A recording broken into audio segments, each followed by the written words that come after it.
Welcome to the Daily Rundown for Monday, June 8th, 2026. I am your host, Anna.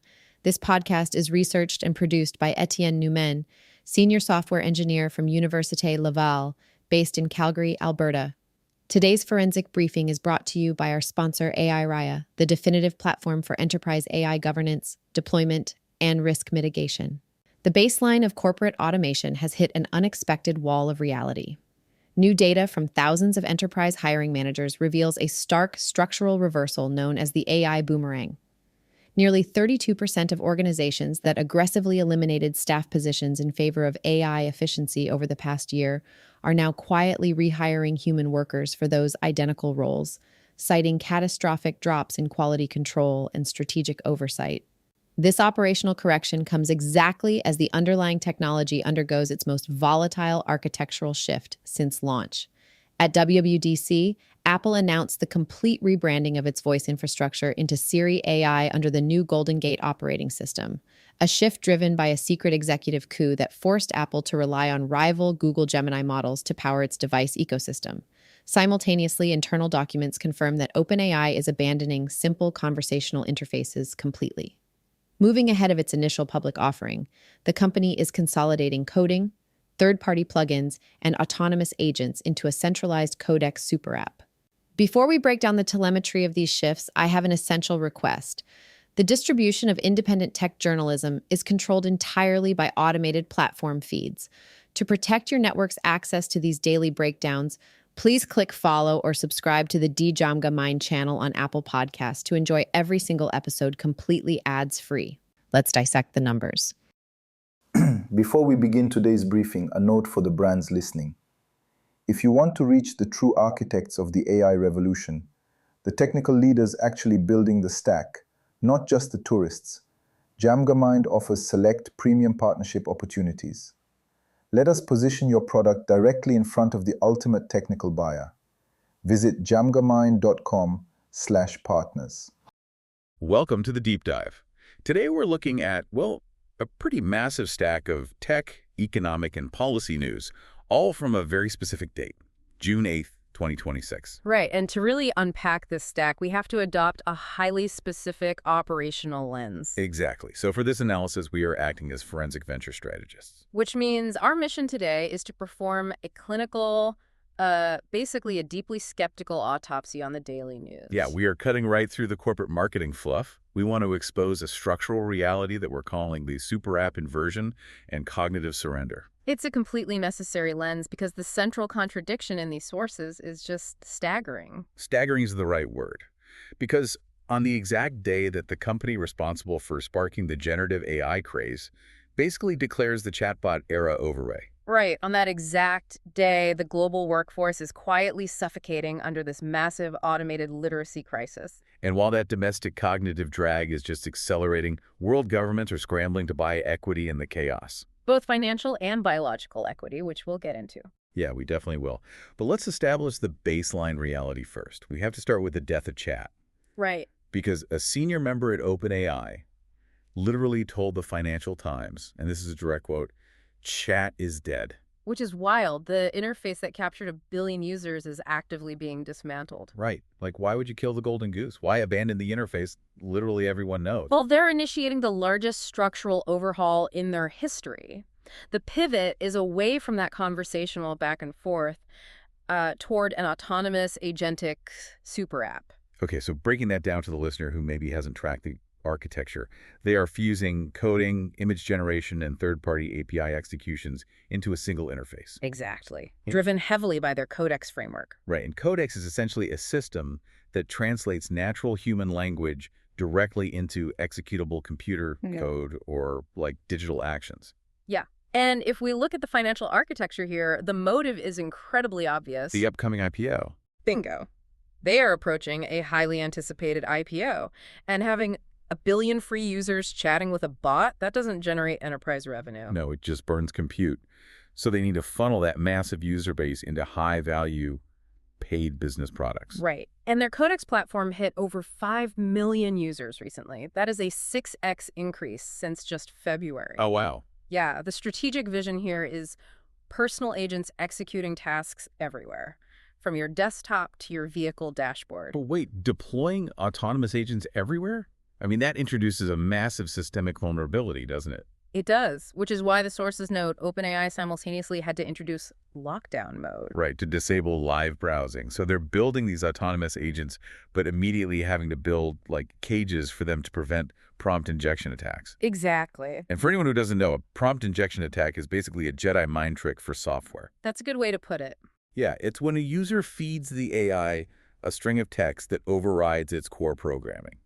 It basically tells it to ignore its safety parameters and execute a malicious command. Right, and that structural vulnerability is exactly why they're shifting their enterprise deployment strategy right now. Okay, so to understand how these agents actually function in a corporate environment, let's look at the Tax AI case study from the June 8th stack. Yeah, this is fascinating. OpenAI's forward-deployed engineers partnered with Thrive Holdings to automate complex 1040 and 1041 tax returns. And this really stood out to me because they didn't just build a static automation tool, they built this three-part mechanism. Right, a self-improving harness. Exactly. So first, a human tax practitioner spots an AI error. Second, the system tracks that process and converts the human correction into a mathematical evil. Basically a rigid grading rubric. Right. And third, a continuous improvement loop scopes that rubric as an engineering task and automatically updates the system's guardrails. And look at the metrics on that. At launch, only 25% of returns had high field accuracy. Which is terrible for tax returns. Right. But within 6 weeks, 90% of returns were hitting 100% correct field completion. Wow. But notice the flow of intellectual property there.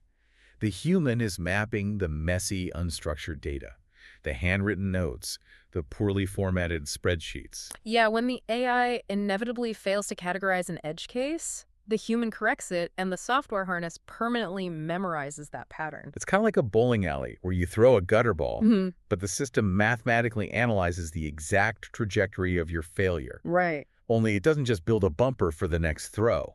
The alley itself recalculates the physics of the lane so a gutter ball becomes literally impossible. That's the structural reality, yeah. But wait, think about the underlying mechanism here.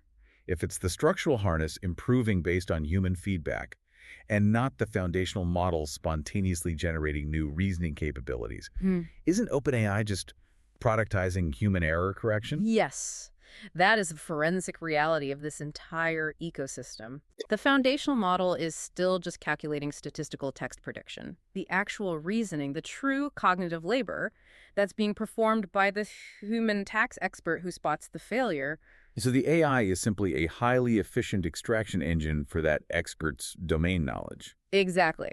Which means whoever controls that Superapp interface eventually controls the aggregated labor of all those human experts. And if OpenAI successfully monopolizes that cognitive layer, legacy hardware companies are suddenly staring at their own obsolescence. They absolutely are, which brings us directly to Apple's WWDC 2026. Right, so let's strip away the stagecraft of the WWDC keynote. Please. Publicly, Apple announced their Golden Gate operating system, they emphasized new child safety protocols, and they unveiled Siri AI. Which they heavily branded as a privacy-focused revolution powered by private cloud compute. But the markets barely reacted. I mean, shares traded in a tight, uninspired 3% range. Wall Street completely ignored the marketing. Because they saw the internal structural failure. Well, back in early 2025, there was a massive mutiny inside Apple.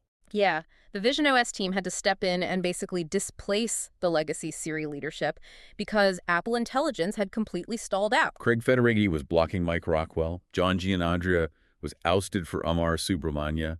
It was brutal internal politics. And the technical reality behind all that politics is that Apple failed to build a proprietary model capable of competing with the frontier labs. Their internal hardware and software silos prevented rapid iteration. Right. So what you're actually seeing with Siri AI is a defensive infrastructure alliance. Because they are deeply integrating Google's Gemini models. Yes, and relying on Google Cloud to handle the actual cognitive processing while keeping the Apple-branded user interface painted over the top. And the irony of this June 8th news cycle is just staggering. Oh, it really is. On the exact same day, Apple effectively admits they must rely on Google's massive cloud infrastructure. Google DeepMind releases Gemma 412B. Right, their new multimodal model. Yeah, capable of analyzing 313 frames of video and audio simultaneously. And for the listener, Here is the real kicker.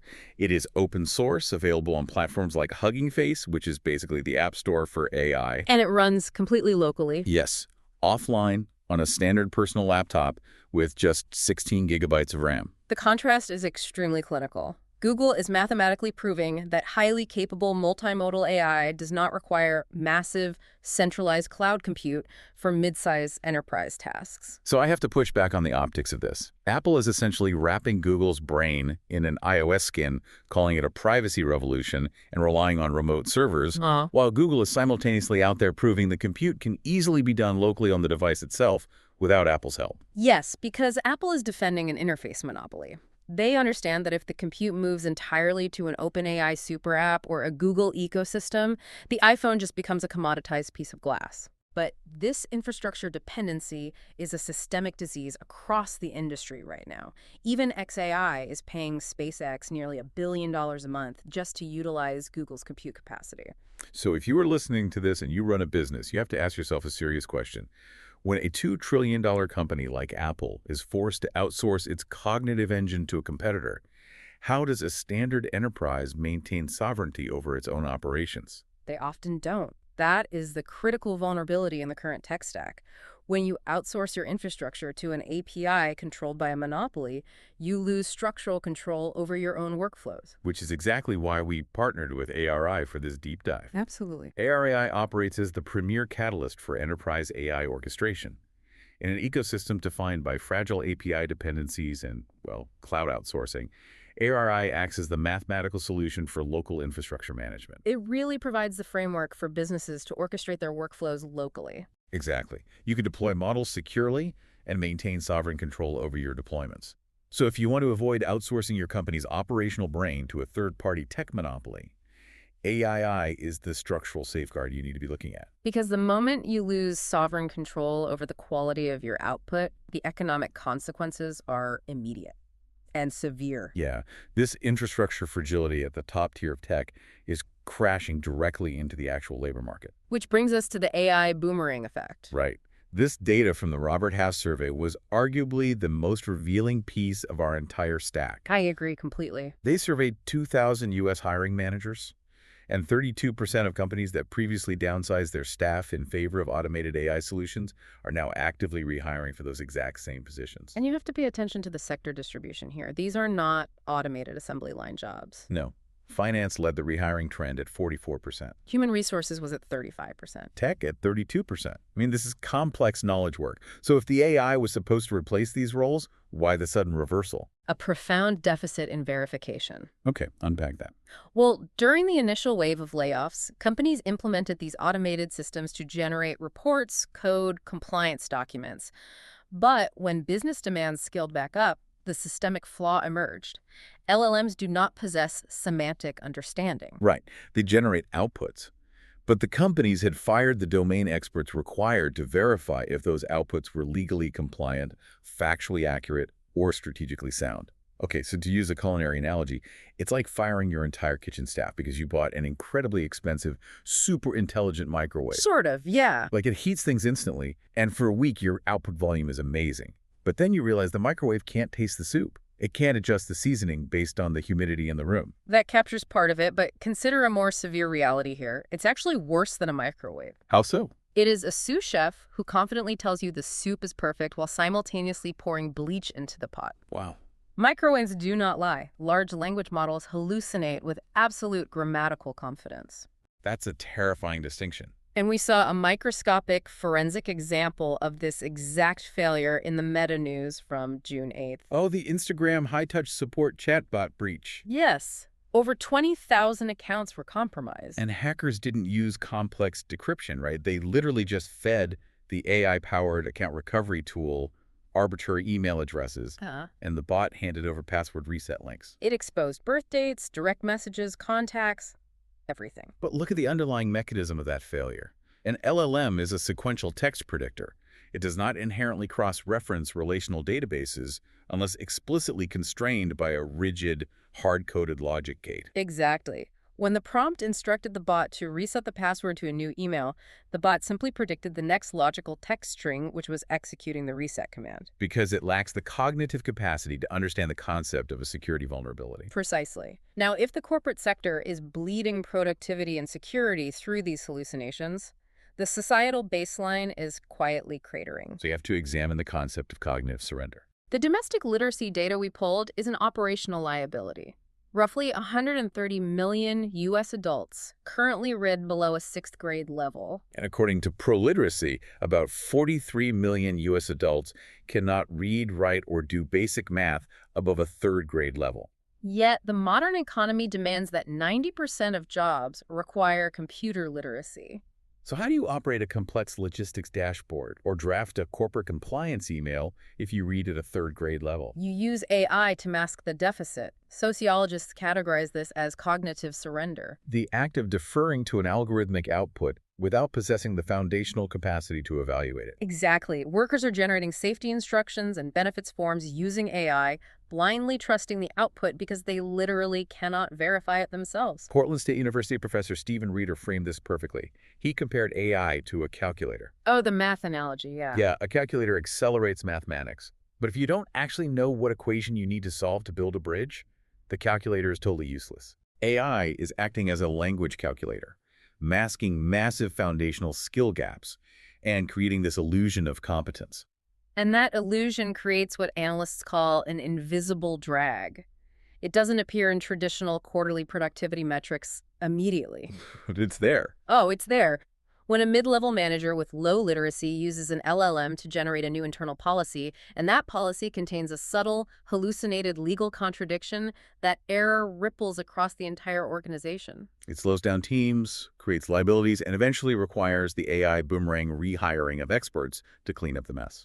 And this masking effect is not confined to domestic enterprise. It is actively rewriting global culture. Right. The sources highlight warnings from academics about a new era of digital colonialism. This comes down to the training beta architecture. Foundational models are trained predominantly on weird data. Western, educated, industrialized, rich, and democratic. Because the data is scraped from North American and European archives and social media platforms. Exactly. So the model fundamentally mimics Western biases. Aditya Vashista from Cornell provided a brilliant, highly specific example regarding Indian cuisine. I love this example. Because the model's parameters are weighted by Western food bloggers and tourists, it mathematically flattens the vast regional diversity of the Indian palate. Right. When asked to describe local dishes, it just defaults to a generic output, calling everything rich, aromatic, and spicy. It is the algorithmic erasure of cultural nuance.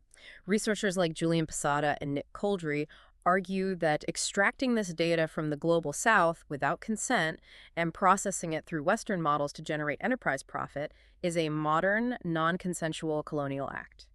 The historical seizure of physical land has just been replaced by the frictionless extraction of cultural data. It's a structural reality. Let me pose a structural question to you based on all of this. Okay. If we connect the tax AI harness, where a tiny fraction of experts design the guardrails to this massive global literacy crisis, are we aggressively engineering a bifurcated society? Are we heading toward an economy where a tiny, elite fraction of the population designs the cognitive engines, while the vast majority of the global workforce just mindlessly rubber stamps outputs? They literally lack the reading comprehension to verify. Structurally, yes. That is the exact trajectory we are on. And that systemic fragility is precisely why the ultimate risk managers, sovereign governments, are suddenly moving to nationalize chunks of this ecosystem. Which leads us to the sovereign capital grabs. This is the final, perhaps most chilling piece of the June 8th puzzle. It really is. The White House is actively negotiating to take an equity stake in OpenAI. They're looking at a 1 to 5% stake to seed an American public wealth fund. We must view this impartially as market dynamics, but the political spectrum is entirely fractured on how to manage this risk. Right. President Trump is framing the equity grab as a partnership with the American public, suggesting it would give citizens a direct financial cut of the AI boom, make them rich, essentially. Conversely, Senator Bernie Sanders had previously argued against equity, proposing a one-time 50% stock tax on AI labs to just redistribute the wealth. And then you have tech veterans like former AI czar David Sachs warning that an equity stake is a catastrophic conflict of interest. He calls it an acceleration of corporate-government fusion. Because how can a federal government objectively regulate an autonomous super app if that same government relies on the app's quarterly profits to fund its sovereign wealth? They cannot. It compromises the regulatory mechanism entirely. But while the United States is debating how to financialize the risk through equity shares, China is executing a radically different strategy regarding physical integration. The NEO chip. Yes. China officially approved the world's first invasive neurotechnological chip for use outside of clinical trials, specifically for patients aged 18 to 60. The clinical mechanics here are vital to understand. The NEO device is an epidural surface sensor. Meaning it's less invasive than Western competitors because it sits on the surface of the brain. Right. Exactly. It does not physically penetrate the cerebral cortex. It interprets signals directly from the motor cortex. And the results are highly functional. A paralyzed patient named Dong Hui was able to write his own name, and within 9 days of training, he could pick up a ball. But the underlying policy reality is what stops you in your tracks. Yeah. This brain-computer interface is already included in China's national state insurance system. They are normalizing biological integration at the state level. Look at the stark contrast in these two national strategies. It's wild. The United States is trying to manage the AI boom by buying corporate shares and financializing the algorithm. China is literally, physically integrating its population's neural pathways into the hardware through national health infrastructure. It reveals two entirely different philosophies of sovereign risk management. One attempts to capture financial yield from the structural shift. The other attempts to secure biological parity with the compute itself. So let's distill this autopsy. What does this stack of June 8th news mean for you, the listener? The era of the friendly conversational chatbot was a temporary marketing illusion, and it is over. We are rapidly accelerating into an era of multimodal agentic super apps. Massive $2 trillion corporations are forming desperate infrastructure alliances just to maintain their interface monopolies. The workforce is suffering from an invisible drag of cognitive surrender, forcing companies to rehire the human experts they just fired. And underneath it all, sovereign governments are aggressively grabbing for corporate equity and neural integration. The structural shift is no longer theoretical, it is operational. The question is how you orient yourself within it. One of the sources provided a highly rational piece of operational advice that I love. Fear is a terrible learning strategy. Curiosity is a much better one. Which brings us back to the missing steering wheel. As these AI harnesses become completely autonomous, as the super apps eat the interfaces, and as governments become literal shareholders in the algorithms predicting your text, the ultimate metric of your human value will not be how fast you can execute a task. It will be whether you still possess the cognitive independence to know when the machine is lying to you. Exactly. Do you still have the curiosity to understand how the underlying engine works, or have you already surrendered your agency to the calculator? That concludes our forensic briefing for June 8th, 2026. The strategic takeaway for today is the mirage of the autopilot. The emergence of the AI boomerang trend proves that treating frontier models as a plug-and-play human replacement is an executive failure mode. When nearly one-half of financial departments have to rehire the staff they laid off for automation, it reveals that raw efficiency metrics mean nothing without human judgment, context, and structural oversight. The true winners of this paradigm are not the enterprises cutting headcount blindly. They are the organizations using robust orchestration systems to anchor these agentic tools within verified human bounds. To ensure your enterprise doesn't fall victim to the AI boomerang, you need the right architectural safeguards. Check the links in the show notes to explore how our sponsor, Area, can stabilize your corporate AI deployment. Additionally, we have provided exclusive discount codes for Google Workspace and our premium AI and Machine Learning Tutor Pro tools. Make sure to subscribe to the DJAMGAMIND channel on Apple Podcasts to always listen completely ads-free. I am Anna. Stay sharp and keep unraveling the future. And before you go, if your company is building the tools that power the workflows we talked about today, I'd love to showcase them to this audience. We don't just run ads, we build technical simulations that prove your value. Let's build something together. Visit jamgamind.com/partners to get started. Until next time, keep building.